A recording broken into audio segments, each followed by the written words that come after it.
Thank you. Thank you, Mr. Chairman, Congressmen, Congresswomen.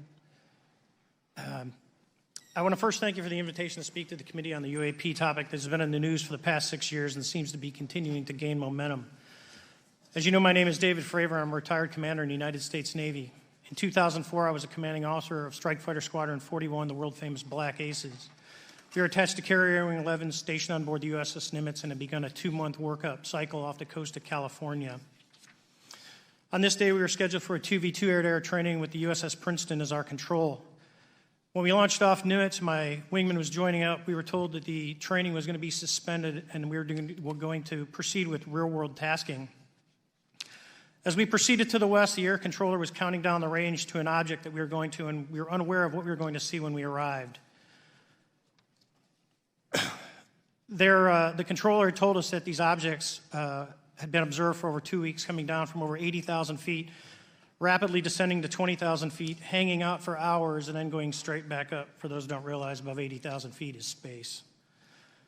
We arrived at the location at approximately 20,000 feet, and the controller called merge plot, which means that our radar blip was now in the same resolution cell as the contact. As we looked around, we noticed that we saw some whitewater off our right side. It's important to note that the weather on this day was as close to perfect as you could ask for off the coast of San Diego. Clear skies, light winds, calm seas, no whitecaps from waves. So the whitewater stood out in a large blue ocean.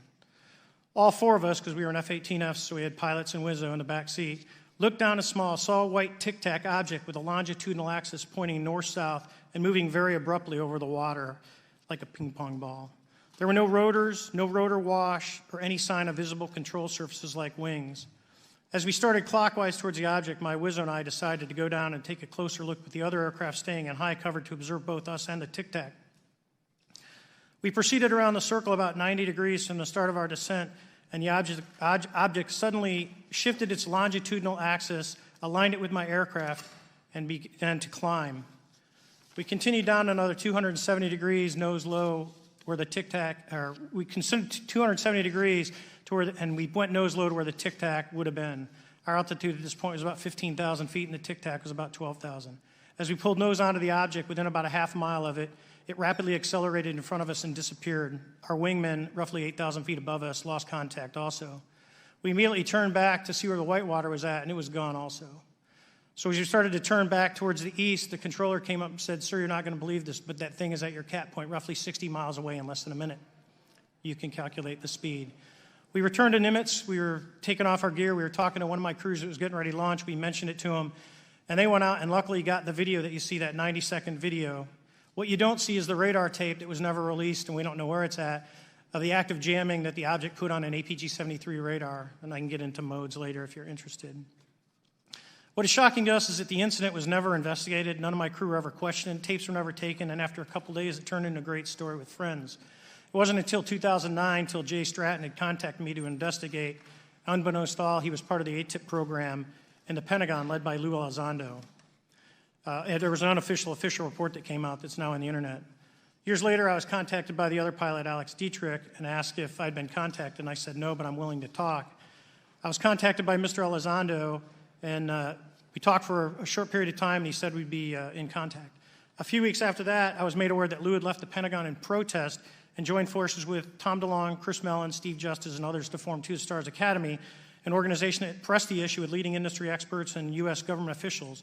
They worked with Leslie Keene, who is present today, Ralph Blumenthal, and Helene Cooper to publish the articles in the New York Times 2017 New York Times, and it removed the stigma on the topic of UFOs, which is why we're here today.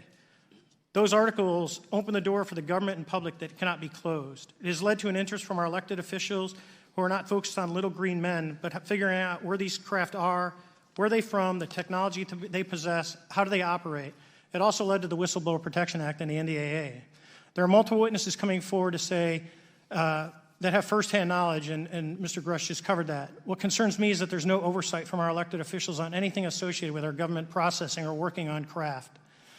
Believe it, not from this world.